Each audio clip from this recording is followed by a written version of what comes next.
Good morning, good evening, and good afternoon. My name is Staff Sergeant Sam McCroll, the North Dakota National Guard's Public Affairs Office. We had a very special opportunity to interview now retired Major General Alan Dohrmann. This interview and podcast episode will be a little bit different. Basically, I'll ask the question, and then you'll hear a pre-recorded interview with General Dohrmann. So, with that being said, let's get right into it. What inspired you to serve in the military?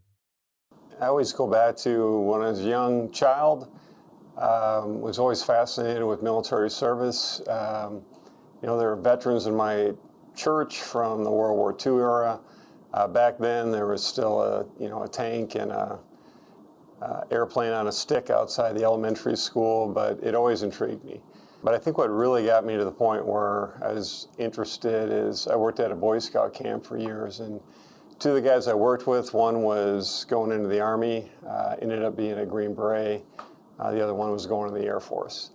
And I thought, hey, I want to fly planes.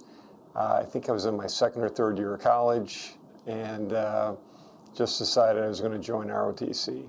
I was going to go to the University of Minnesota because I was going to Mankato State. They didn't have ROTC when I had left school the previous spring. But when I went back to school to disenroll, I saw an ROTC sign up. So I went there. It was Army, not Air Force, but they said, hey, if you want to fly helicopters, come join us. So I did. Obviously, I never flew helicopters, but graduating from college in 1983, didn't really know what I wanted to do, so I decided, hey, I'll just go into the Army, see how I like that. What was the beginning of your career like? Platoon leader, I still think, is the best job in the Army. I don't have the world's best social skills, but I can tell you it was the last time I knew every single one of my soldiers personally. And it was just an incredible learning experience. In college, I wasn't real active on ROTC. I knew a lot of the cadre there because I bartended at the bar they all went to. So I had a great relationship with the enlisted cadre at the ROTC program. And that, I think, gave me a great appreciation for enlisted leadership. And that's a lesson I learned right away. I came in as a second lieutenant, and I'm like, hey, somebody made a horrible mistake. I'm in charge of 30-some people, all this equipment, armored personnel carriers, weapons. I'm in way over my head. But my first platoon sergeant had done a couple of tours in Vietnam as Marine, got out, joined the Army, kind of a crusty NCO. I would show up and he'd say, Lieutenant, your desk is over there. And then didn't talk to me for like the first 4 hours. And then when he finally did, he said, hey, we're going to Grafenbeer in a couple of weeks for our annual range qualifications and on to Hohensfeld for our external evaluation. We'll run the ranges. That's NCO work. You take care of the eye wash in case the battalion commander came along. And the eye wash is a little stand you have with all the administrative stuff and the eye wash, literally. But he really reinforced the roles of the NCO and the officer, and that paid dividends like within a year because the first sergeant had gone home on emergency leave. My platoon sergeant got elevated to be acting first sergeant, but I think he had laid the foundation of what do officers do, what do NCOs do, how important that relationship was, and that really got me off to a good start. How did your military career bring you to the North Dakota National Guard? When I got commissioned, I wanted to fly helicopters. I had a guaranteed flight contract. A good friend of mine was the secretary to the professor of military science at University of Minnesota. Mankato was the satellite program. I had managed to screw up an ROTC scholarship, but I still had my guaranteed flight contract, which meant when I went into the Army, I would be a helicopter pilot. But without the scholarship, I was looking at all this money on flights courses. And so I called my friend up and says, hey, I don't know what to do. And she told me, you know what, they only gave 2 of these out in the entire Western United States. So the fact that you got one of these guaranteed flight contracts, I would say, bodes well for you getting branched aviation after you commission. Come commissioning time, I get my branch and it's infantry. Well, aviation wasn't a branch yet. That didn't happen for a couple more years. So you went infantry first, and then you went down to what's Novacello now, used to be Fort Rucker, for flight school. So Professor of Military Science and me, we get on the phone. It's like, well, it says infantry, but obviously this means infantry, then flight school. And they said, no, just infantry. And if I had ranked order the branches I wanted to go into, I think infantry would have been near the bottom. But then when I got into the branch, and it was just so cool working as a team at that level. So of course the Army figured out that I really liked being an infantry officer. So at the end of my first 3 years, you had to go through a rebranch process. And the Army decided with my low mass scores that Signal Corps would be a good branch for me to go into. So I left Germany, went to Augusta, Georgia for a Signal Officer Advanced course. I wanted to get out there in the worst way, so I applied to go to the Q course for Special Forces. I got my orders for the Q course. I'm training, I'm getting ready. It's probably a month before I'm supposed to go up to Fort Liberty to start the Q course. But right then, I always had this problem with new branches. Right then, Special Forces became a branch. They weren't a branch before. Like aviation, you had another base branch, and then you went to SF. But you never removed your base branch. So I call up the SF branch manager. He says, not a problem. We're expanding Special Forces. I'll just run down the hall to the signal officer, branch manager, and get you transferred to Special Forces. He goes down there, the branch manager says, not only no, but heck no, because I wasn't a captain yet, and my branch transfer to Signal Corps didn't take effect till I was promoted to captain, which was like a month away. And he says, I can't let somebody go that we don't even have yet. It would set a horrible example. So I didn't get, my Q course orders were rescinded, but my next assignment was the 1st Battalion, 1st Special Forces Group in Okinawa, Japan. So I went there not as a Special Forces qualified officer, but as a signal officer running the signal center for the battalion. And at first I'm like, this is gonna blow. But really enjoyed it. It's funny, the 2 friends that I had at Boy Scout camp in the early 80s, when I got to the airport in Okinawa, one of the guys that used to work at the beach with me picked me up at the airport. And then the next weekend I went to the officers club, and my other buddy who was going into the Air Force, I walk into the O Club and he's there. He's an F-15 pilot flying out of Kadena. And then when I checked into the unit, a guy I didn't know well, but he used to be the camp ranger that took care of all the logistics. He's the one that signed me into the unit. So we had 4 people from Tomahawk Scout Reservation in Rice Lake, Wisconsin, in the early 80s, all in the 1st Battalion, 1st Special Forces Group in Okinawa, Japan. And I just had a great experience there. And I never got out of the signal branch. I tried, but you know, they just weren't going to have it. But it was at that point, it's like, well, I had fun in the infantry. When I was in the Special Forces unit as a signal officer, I still got to jump out of airplanes, and my buddy would take me along if they did like rubber boat operations or something. So I got to do a lot of cool things.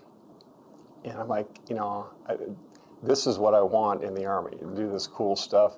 I can't do that anymore. I'm going to get out.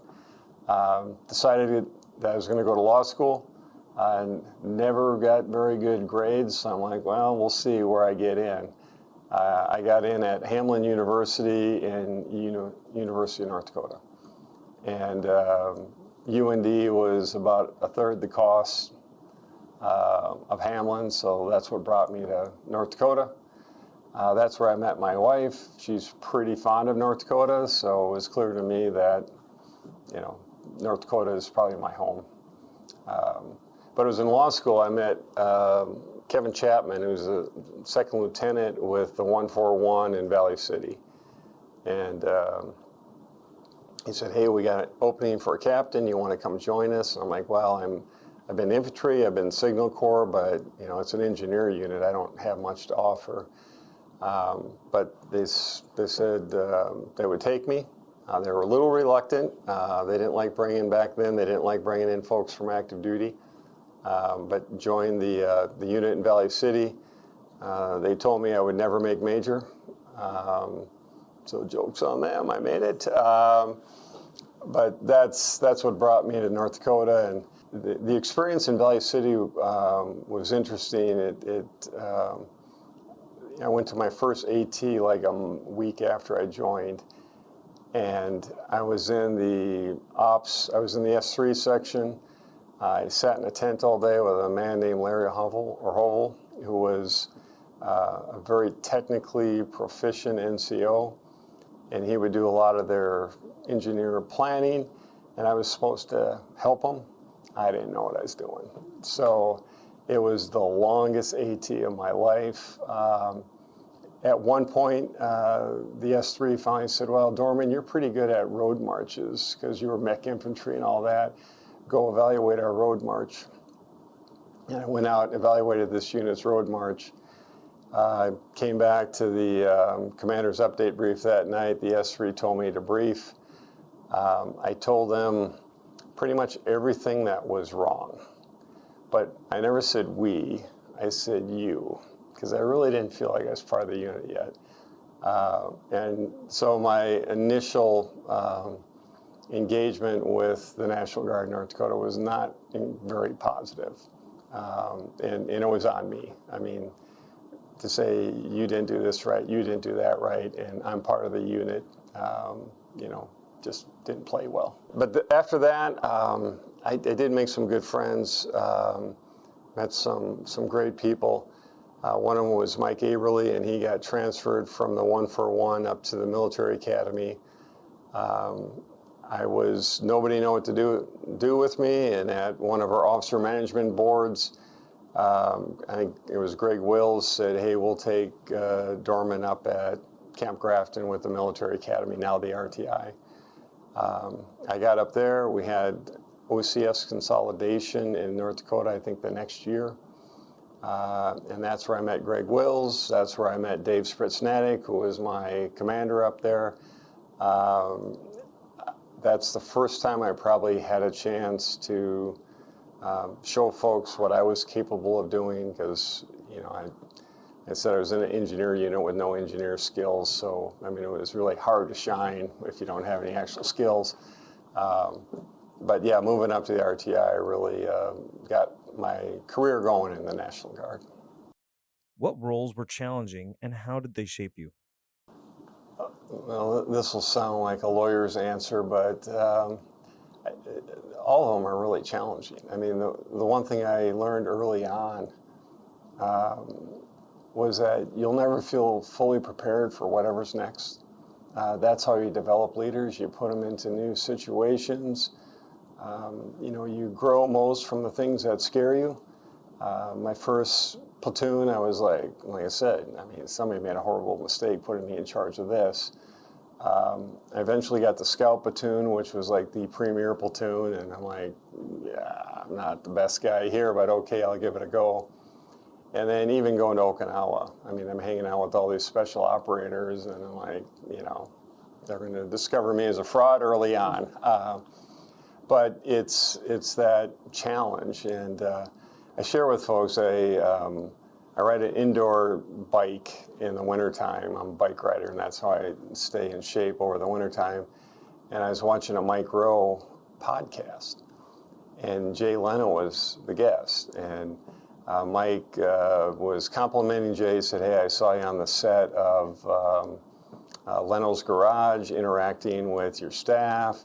You were very supportive. You showed up early. You stayed late. You didn't micromanage. You sought their input. Says, I was very impressed. And Jay said, well, I'm a big fan of low self-esteem. And Mike went, amen or something, and agreed with him. and it kind of clicked for me, because that's how I feel. Low self-esteem isn't a bad thing if you have the curiosity and the drive to figure out what it is you don't know, to build relationships so that you can trust the subject matter experts are going to support you. As you gain more rank and more responsibility, the idea that I'm an expert in everything the North Dakota National Guard does, is not true. I talk to these young soldiers and they tell me what they do, and I'm like, yeah, you got to dumb that down. I don't understand what you're telling me. But those are the challenges. A big one for me was when I was selected to be the commanding general for K4 12. I had been to Kosovo once before, so that was a huge advantage that I'd actually been on the ground. I'd seen another unit. That one was based out of Ohio, but you have units from 20, 30 different states over there, plus 2 multinational battalions underneath you. So that's the first time I had like the big leadership challenge at a high rank. But again, I think I go back to having the low self-esteem to know you don't know everything, getting curious about what you need to do to get ready for that. I remember Dan Murphy was my public affairs officer, and he asked me before we even left North Dakota, he says, are you ever scared that you're not up for this? And I'm like, yeah, every single day. But I dug into the books. Some of the stuff they told me I should have read the first time I was there, but it was super boring. I didn't read it. This time I read it. And then, you have to trust your gut. Whatever position you're in, somebody put a lot of thought into whether you're the right person for that job or not. And it's interesting when you're at the end of the table and you got to make all these decisions, especially in the train up, because they try to pack a week into every day. But that training works. You get comfortable. You get more decisive. You make mistakes.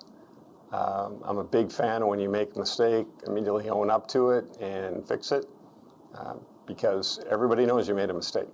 You're not. I remember as a platoon leader, I marched my guys in the middle of the night up the wrong mountain, and then had to go back down. I had to pass each and every one of them and look them in the eye on the way down. You don't have to pretend like you didn't make a mistake. They all saw you make a mistake. How did you build a team? Putting the right people in the right spots. I think it was Jim Collins said, get the right people on the bus, but you're not done there. Then you got to get them in the right seats. And every leader is different. Kosovo, I was lucky. I had great support from General Spritsnatic. And, the story of the MEB going to Kosovo was the 34th Engineer Brigade was deactivated. So everybody in the 34th Engineer Brigade formed the core of the 141 MEB. But as soon as they moved all those people in the MEB, the 34th got lit up for Iraq. So they went back over to the 34th. They went to Iraq. Now you got this empty unit called the 141 MEB. And what does the Army do? Lights it up for Kosovo. So when the MEB got sourced for Kosovo, there was nobody in it. So literally over the course of a year, I brought in some of the key leaders first, but we were able to build that whole headquarters from scratch. And there are great people throughout the organization, but it takes a while to get your team in place. And in Kosovo, I had the opportunity to really build the team and train. And there's no history of a prior commander. There's no history of we used to do it this way, because there was no history for the unit.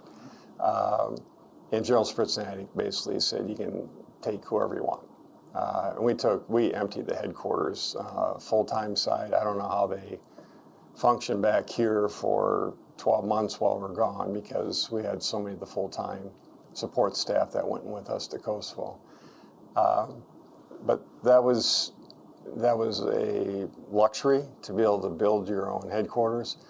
When I came in as adjutant general, General Spritznatic had a great staff working for him, but they were kind of his staff. It'll take some time to build your team. At a lower level, obviously you got to do it quick, because you may only have a year or two as a platoon leader or a company commander or a battalion commander. As the adjutant general, it takes a little longer to put that team together. But I would say within a year or two, really was able to get the folks in place that understood my vision, where I wanted to go. And I think after that, things really started to click. How did your career prepare you to lead during domestic emergency operations in the state?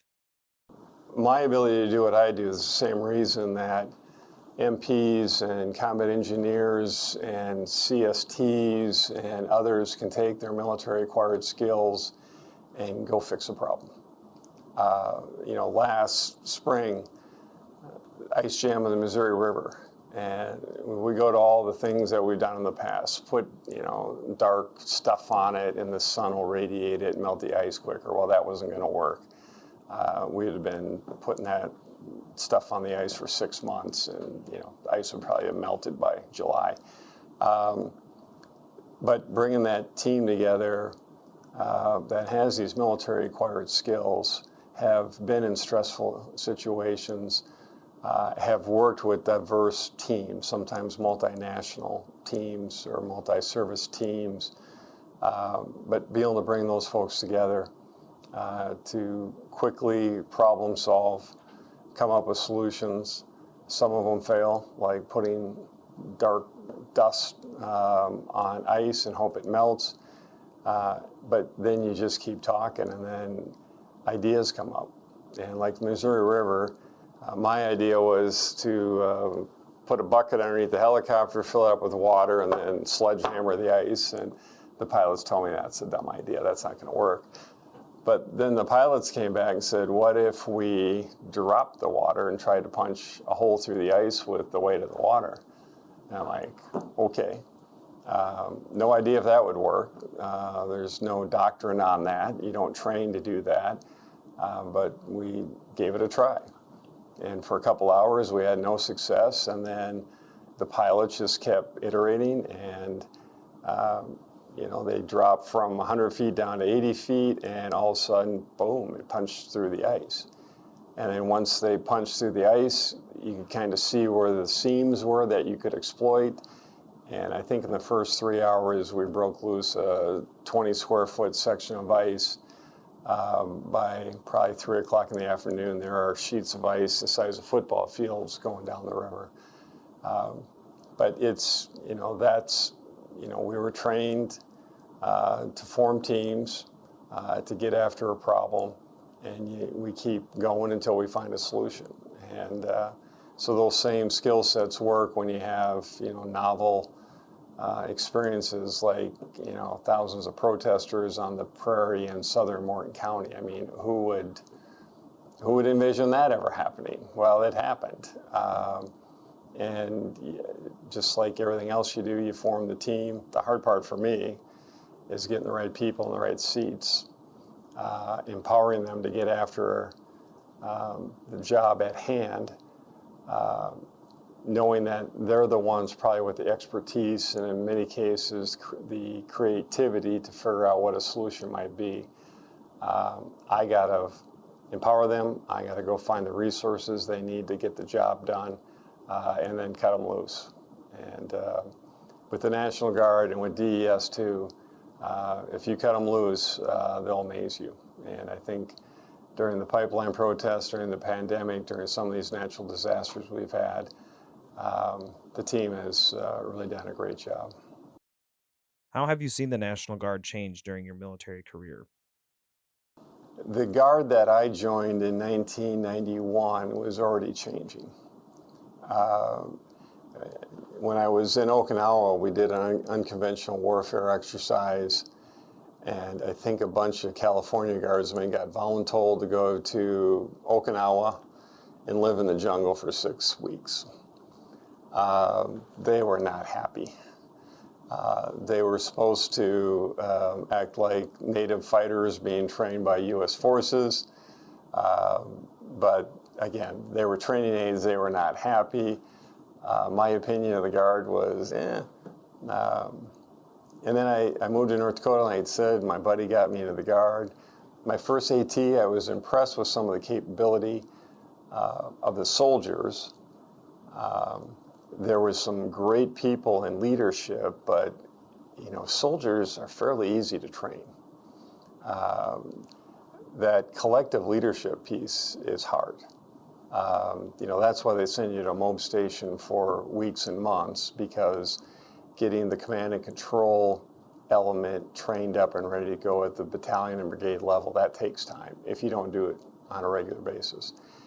And with a week in a month and 2 weeks in summer, there is no way to train that collective piece to that level. But then, we went to Bosnia, we went to Kosovo. The performance of those units, at the company level and below, was outstanding. Then 9/11 happened. And at first the Army was, I think, wanted more of our small units, but early on they needed some big units. And it was amazing to see the capability of not only of our soldiers, but of our leadership teams and our company and battalion headquarters. When they had time to train on it, get proficient on it, they could match anybody on active duty. So, that was a big change, that we're every bit as capable as the active component, in many cases more capable because of the civilian acquired skills we bring to the fight. I'm always amazed that we have some traditional guardsmen that maybe don't come to our attention. We're like, yeah, they're nice, they seem good, but I don't know. But they got a civilian job, they're raising a family, they're doing this Guard thing on top of all that, and then you take all this away temporarily and give them one job to do, and that's be an officer, an NCO in the National Guard, and just blow you away. So we got great people. When we have the time to train, we're on par with anybody out there. But with the war, with the repeated deployments, I think the culture changed a little bit too. Everybody that enlisted or re-enlisted after 9/11 did so to go do stuff. They knew they were going to go do stuff. Frankly, I'm concerned if the operational tempo ever went down, as every time we have a unit alerted and we need to put additional soldiers in there because the unit's not at full strength, we always have more volunteers than we need to fill the unit. So I think it's important that we keep the operational Guard going forward. I don't really think there's a risk of that, because with the active duties recruiting challenges, with budget challenges, it seems to me that we probably have to do more with the National Guard, because we are much more cost effective than the active component. And we've demonstrated for over 20 years now that you can give us any mission, and nobody's going to know the difference between, or they're not going to know if you're a Guard unit or an active unit. Once you get on the ground, you're just a U.S. Army soldier, U.S. Air Force airman, getting the job done. How did you balance family life with your military career, and what advice do you have for young soldiers and airmen? Not very well, and figure it out. Do it better than I did. First, if you have a great life partner, that helps a lot. And my wife actually is a retired Guardsman. When I met her, her father and all 6 children were in the Air Guard in Fargo, which helped me out a lot, because when I became adjutant general, and even before that, had a pretty good relationship with the Air National Guard, because I think I was related to 0.05% of all members, so that gave me a leg up on my Air Guard relationships. And General Spritznatic was a good mentor in this regard. I remember a couple times a year he had a week blocked off, and they went skiing or they went to the lake, and those were never violated. You're gone, I don't care what's happening, somebody else will cover because he's going to the lake or he's going skiing. So I started doing that, and that helped. But again, you know, having a great life partner helps. Being present when you're there. I got better as time because my wife forced me to do more family vacations and activities.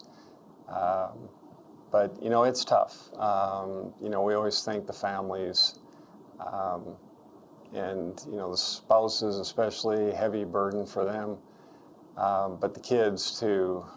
Whenever we send off or welcome home a unit, I usually recognize the kids. I don't know what they're going through because I didn't go through that when I was a kid. But having one of your parents gone for a year at a time or weeks at a time, even for school, you know, has an impact. I remember, who was it? His former chairman of the Joint Chief, General Dempsey. I was at one of my general officer education programs, and somebody says, you know, General, how do I balance work and family and all this stuff? And Dempsey went, I don't know, you figure it out. It's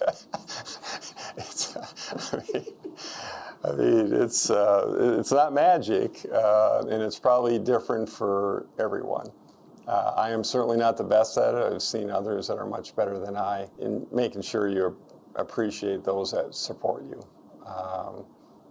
It doesn't change the fact that you're gone a lot, but you know, showing gratitude back for their sacrifice sometimes is all you can do. As the director of the North Dakota Department of Emergency Services, how do you see their role as an asset to the state? Well, they're at their best when others are having possibly their worst day ever. So, you know, the department is made up of state radio, who dispatches all first responders at the federal and state level, plus for 26 counties in North Dakota. Amazing people, tough work, it's shift work. It can be probably incredibly boring at times, and then high stress. A couple of times a year, I think we give out stork pins where a dispatcher has to talk somebody through childbirth because they can't get to the hospital. Folks struggling with mental illness, folks under attack, somebody that's just been in an accident is injured, just incredibly stressful situations, and just a great team down there that, I mean, knocks it out of the park. The other side of DES is Homeland Security. Most of that is really emergency management, you know, think fires, floods, pandemics, pipeline protests. That's the team that responds. I told them the other day, I think my best days as adjutant general have been in the SEOC, the State Emergency Operations Center. There's just something about folks coming together, forming that team, again, generating options, operationalizing them, and making a difference. Whether it's getting a levee built quickly, putting water on a fire, dealing with a months-long protest, just something special about that. And, you know, and that's back to work-life balance. Have the right life partner, because that year I miss Thanksgiving, I miss Christmas, and it's not like I was overseas. I was in my house, but not really in my house. So those are very challenging times, but we got an incredible team in Homeland Security. And it's not just the response piece, it's the mitigation piece and the recovery piece. You know, those guys work behind the scenes. You know, usually when something makes the news about an emergency, it's the guard building a levee in Minot, or putting out a fire in Medora, and it's the helicopter above the fold on the newspaper. Well, the team that makes sure that all that is resourced and gets on target when it's needed is the team over in Homeland Security of DES. But, you know, there's nothing really cool about that, so the helicopter gets in the newspaper, but all the hard work that went on in building 30 of Frame Barracks, hardly gets a mention. But great people, they have a mentality like a guardsman. I call it the rush to the fire mentality. Something's going on. You don't have to call them up and ask them to come in. They're self-deploying because they know they got to get into work. They got to get on the phone with the Corps of Engineers or the fire service or with local emergency managers, start generating options to support that local incident commander to get things under control, save lives, protect property. That's what they do every day. When you first started your military career, did you think that you would be an adjutant general? No, I didn't. When I went on active duty, it was I needed a job. Love being an infantry platoon leader. But like every lieutenant in Germany, I bought a nice car, a nice stereo, a nice TV. I saved exactly zero money. So I thought, well, I better do another turn. So I stayed in, went to Okinawa for 3 years, actually managed to save some money. And again, as I said earlier, I liked the fun stuff out in the field. It didn't look like that was in my future anymore, so I'll go do something else. But it was when I came back to work for the Guard, I didn't think I'd make major. When I made major, I'm like, okay.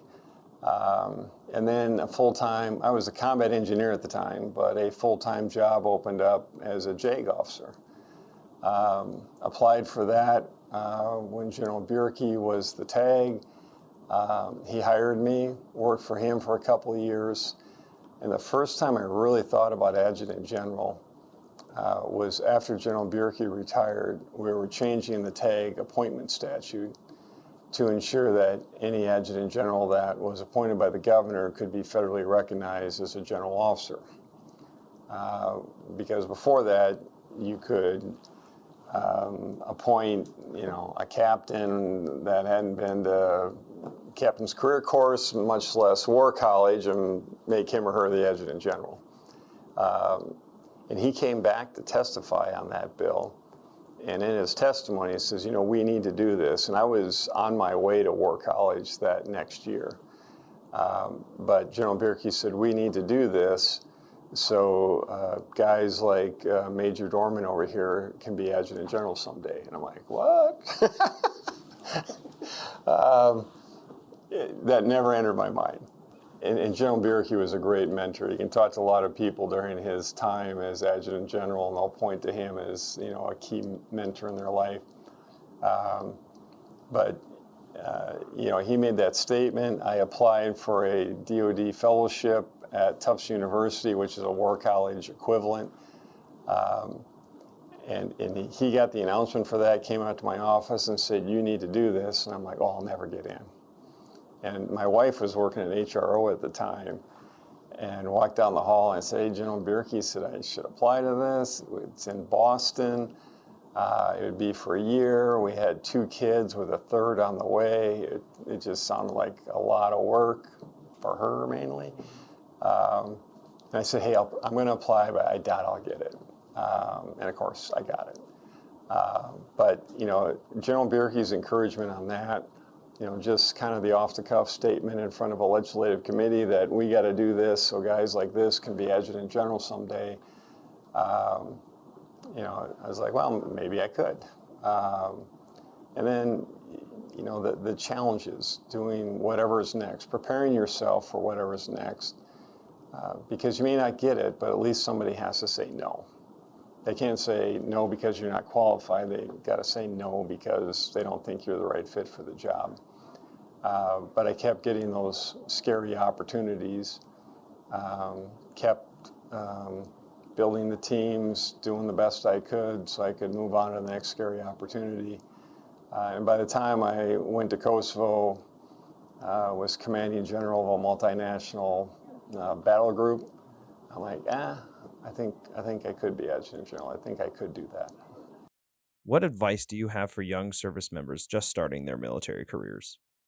Challenge yourself. When I said before, just prepare yourself for whatever's next. I didn't think I would be in the Army past my first tour in Germany. I didn't think I'd be, the only reason, well, not the only reason, one of the reasons I joined the Valley City unit when I was in law school is you can't work in law school. So I could get a little extra money on the side doing the guard thing, but that was going to be done as soon as I was done with law school.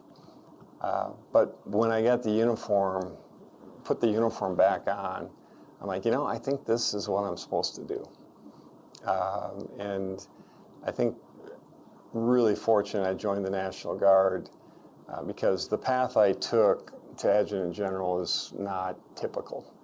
I've been an infantry, signal, JAG, engineer officer during my career. I missed battalion command because that was the time I was a JAG officer. But then I got brigade command, and typically you don't get brigade command if you don't have battalion command. I got brigade command as a general officer, which you normally don't do either. I got to go to a War College fellowship at the Fletcher School of Law and Diplomacy because they offered one slot nationwide for a JAG officer, and I happened to be a JAG officer at the time. I got there and I'm like, this is unbelievable. This is a school that I could not get into on my own merits, but because I'm in the military and they have these fellowship programs, I'm here at Tufts University.